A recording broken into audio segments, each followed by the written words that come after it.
According to the Federal Reserve, baby boomers have officially become the richest generation to ever live, with a combined net worth of 4 times that of millennials. But despite the fact that no living generation will ever reach that level of wealth accumulation, many boomers still believe they got the short end of the stick. With a conviction so strong, people are already attacking the premise of this video without even giving me a chance to explain.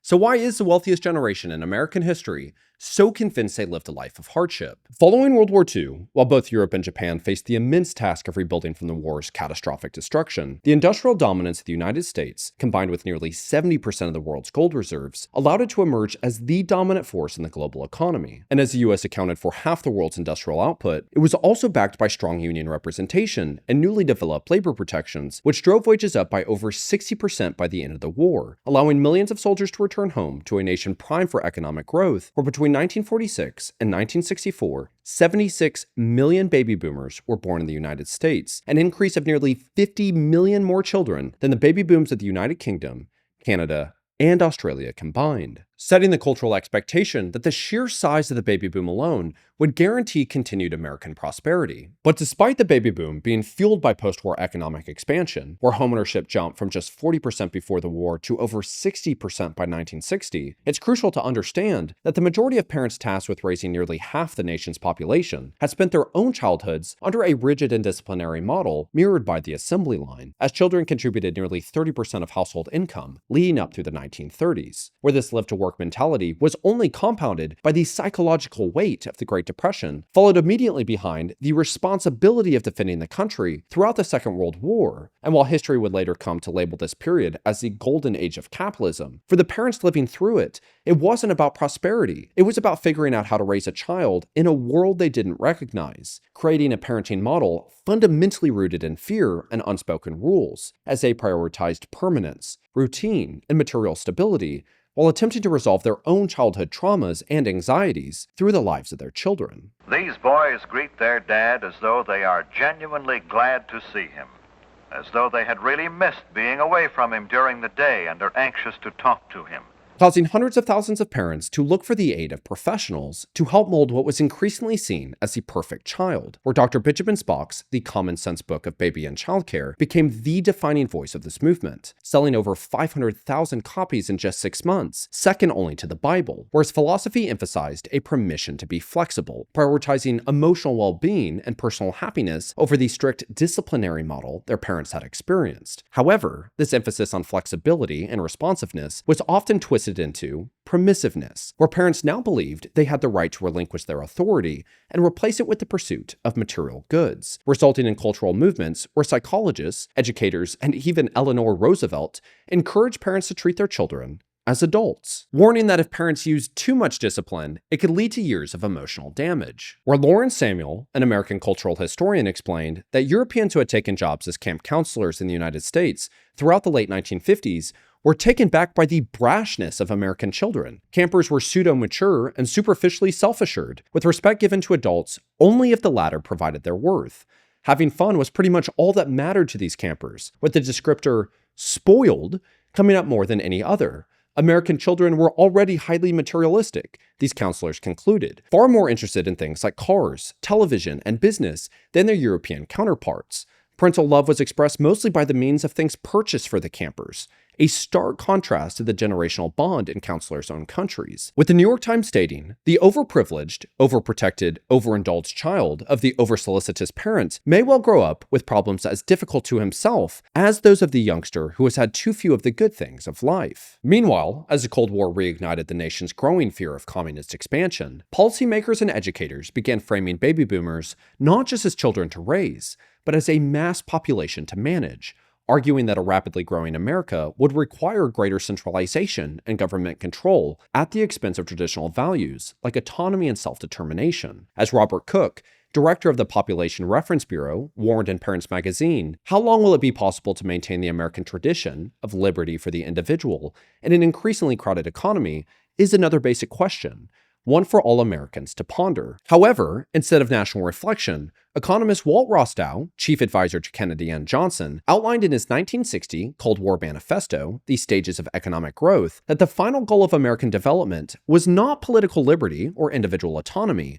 but high mass consumption, where he argued that technological innovation and material abundance, not population growth, would drive economic success, fundamentally shifting the economy to prioritize the short-term effects of the baby boomer size and future purchasing power, rather than establishing the jobs and systems needed not only for the boomer generation as they came of age, but for future generations to come, with teachers specifically being instructed to discourage individualistic thought and action by instead overly promoting group participation, turning the classroom into a tool to shape conformity. Preparing students to serve a collective, disciplined, and economically productive role in America's ideological fight against communism. A decision that not only cemented consumption as the backbone of American life, but abandoned long-term planning in favor of immediate political and economic gain, placing even further pressure on a generation already being plagued with unrealistic expectations. With American journalist Betsy Fancher stating, "In our efforts to provide all the advantages, we have produced the busiest, most competitive, highly pressured, and over-organized generation of youngsters in history, and probably the unhappiest." Where a 1959 report issued by the federal government, based on classroom observations from educators and visitors, revealed that American school children, many in 4th through 6th grade, were already showing signs of deep emotional distress. The report described students as burdened with inner anxieties and in need of security and reassurances from their parents and teachers. Common fears included failing tests, parents becoming sick or unemployed, and more extreme anxieties like being hurt by knives, poison, fire, or holdup. But the most striking phrase used was a pervasive fear of life. Where as a result of the Korean War and rising military tensions, Samuel Witchell, a professor of social studies at Glassboro State College in New Jersey, argued that families' increasing habit of relocation had much to do with children's discontent and growing distrust of authority. The post-war expansion of the economy, construction of interstate highways, and creation of entirely new neighborhoods encouraged Americans to move for better job opportunities. But just as the suburbs failed to offer a lasting sense of place, this newfound mobility caused a deeper feeling of rootlessness, comparing this spatial disorientation to the experience of an immigrant arriving in a foreign country, suggesting it was the foundation for what he called social adjustment problems among American children, where this was also accompanied by the looming threat of nuclear war, which triggered a surge of studies throughout the 1980s, warning that an entire generation was coming of age with a profound sense of helplessness, with Harvard's Department of Psychology stating, "This fear of nuclear annihilation fostered a sense of having no future, an anxiety that persisted into adulthood, influencing personal decisions like delaying marriage and creating a future generation." In England, the School of Humanities and Social Sciences observed a similar trend, writing, "The threat of nuclear war involves an overwhelming threat to the individual's future, that he or she will have no future, that there is no point in planning for marriage, children, or a career." And according to the Department of Psychology at Illinois, there is also cynicism, sadness, bitterness, and a sense of helplessness. Children perceive that the adult generation is unable or unwilling to halt the arms race, which would only be compounded by the Vietnam War, as it was transformed from a distant conflict into televised images of body bags, burning villages, and student protests, further dividing the country as 80% of the soldiers who served in Vietnam came from poor working-class families that could not afford college deferment, where the devastating loss of key cultural and revolutionary leaders, the Pentagon Papers, and Watergate resulted in a generation consisting of 76 million individuals who were raised on the promise of American prosperity, only to be shaped by pervasive fear that their own future was entirely out of their control, and a lasting belief that they had been completely robbed of their ability to create a better tomorrow. And while America's guaranteed economic prosperity experienced the dollar losing 53.7% of its value between 1970 and 1980, or 10% more than the loss in value in the last 2 decades, baby boomers gravitated towards a leader who promised to restore order through less government intervention,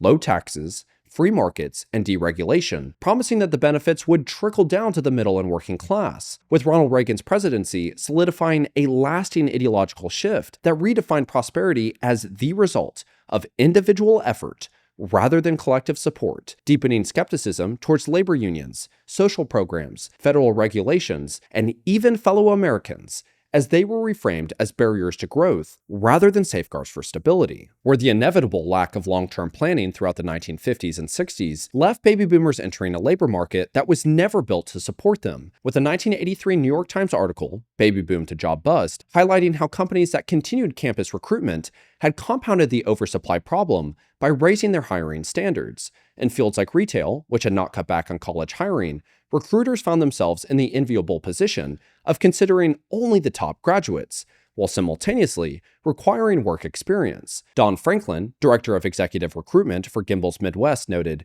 "A few years ago, we were happy to find students who had done well academically and were enthusiastic about our company. Now, in addition to good grades, most of my colleagues in retailing are hiring graduates who have had work experience, preferably in this field, and who played a leadership role in extracurricular activities." While Bob Junius, manager of college relations for Continental Bank, added, "In the last few years, more and more graduates, particularly those in liberal arts, tell our recruiters they are willing to be tellers or secretaries if they cannot get into one of our management training programs. We've refused to do that because we suspect they would become frustrated and, as a result, less productive if we couldn't move them into a better job relatively quickly.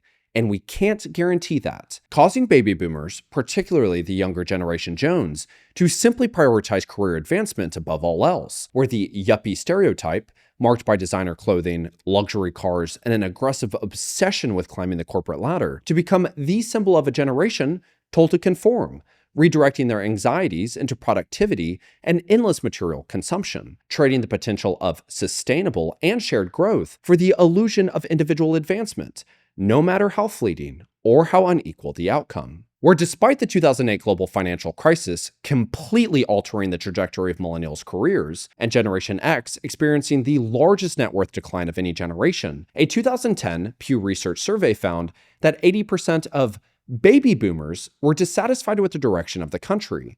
By comparison, just 60% of millennials, 69% of Gen Xers, and 76% of silent and greatest generation adults reported the same. And even more revealing, 21% of boomers believed their standard of living was lower than that of their parents at the same age, compared to just 14% of all non-boomer adults, creating a generational cycle of arguing over who had it worse, rather than channeling any collective effort into actually changing the system. And so what I hope that we can begin to recognize is that fundamentally we're saying the exact same thing, that this cycle is continuously repeating itself, and it will continue to do so because we're failing to have effective and productive conversations.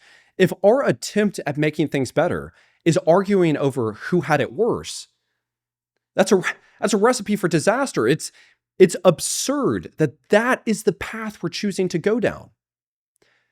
But in certain ways, it makes sense because in American culture especially, we have no ability of having conversations, absolutely none. And I think it's because predominantly we like to speak and not listen. And a lot of us, the things that we speak about, we have no idea what we're even talking about.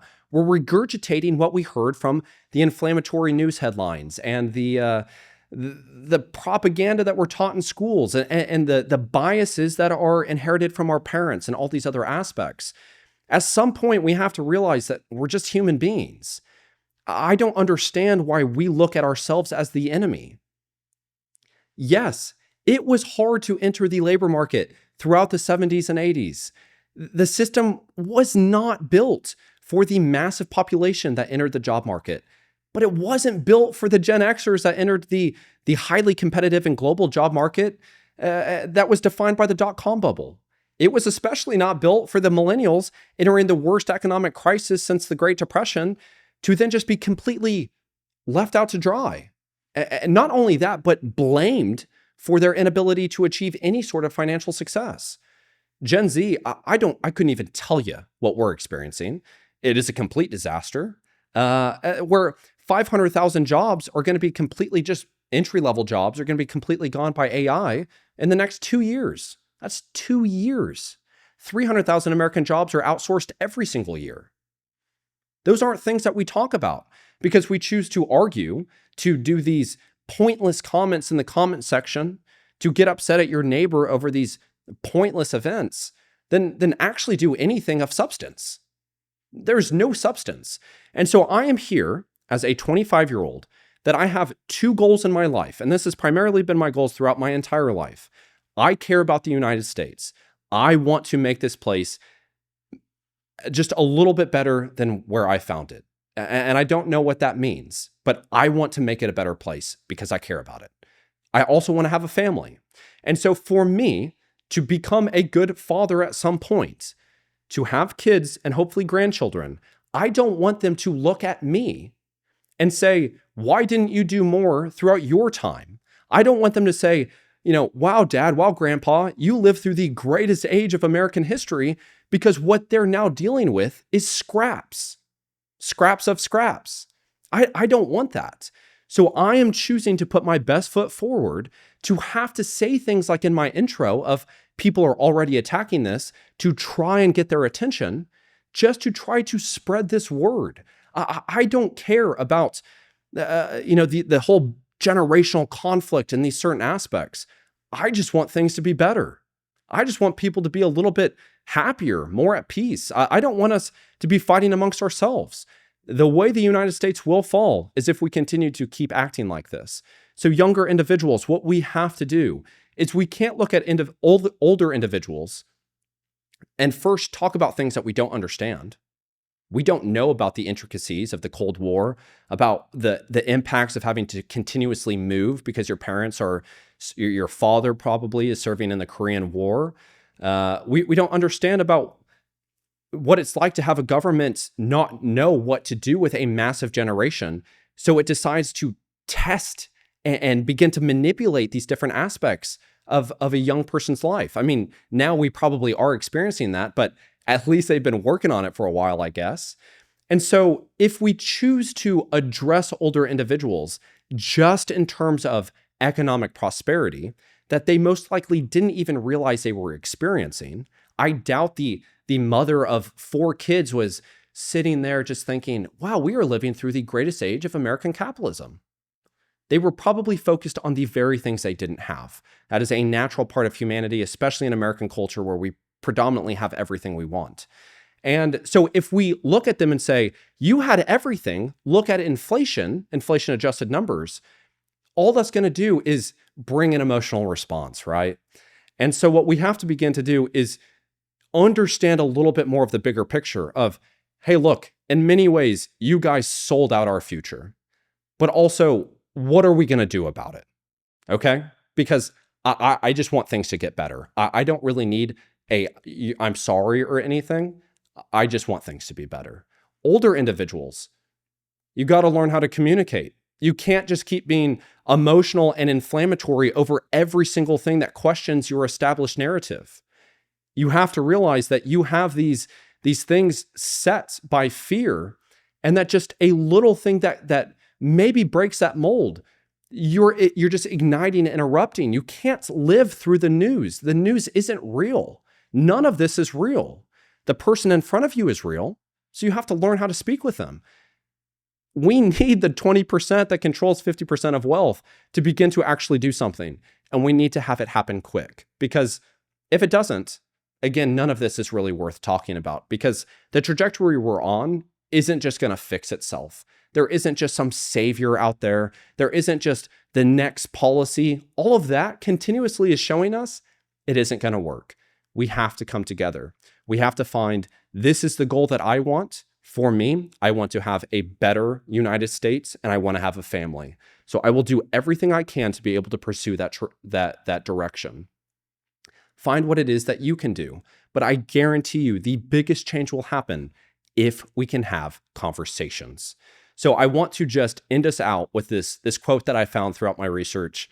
I think it's a really great way to be able to conclude. What is happening to our young people? They disrespect their elders. They disobey their parents. They ignore the laws. They riot in the streets, inflamed with wild notions. Their morals are decaying. What is to become of them? Written by Plato more than 2,300 years ago. And thank you all so much for your support. I really hope this was able to provide value, and I appreciate the time that you have given. I hope that you can see that I really am trying to uncover the things that are plaguing us. I just want things to get better, and I want people to be able to have some sort of fulfilled life. If you live in the United States, you should be able to experience prosperity. That's what we're about. And the fact that many people aren't able to do so and then are blamed for not being able to do so, in my opinion, shouldn't be acceptable. And I'm just going to keep putting my best foot forward. And I just ask of you to, please just continue to do the best that you can. And that's all that we can do at the end of the day. So yeah, until next time, thank you all so much. Bye-bye. Each year, these kids get more and more arrogant. Oh, bullshit, man. Come on, Vern. The kids haven't changed. You have.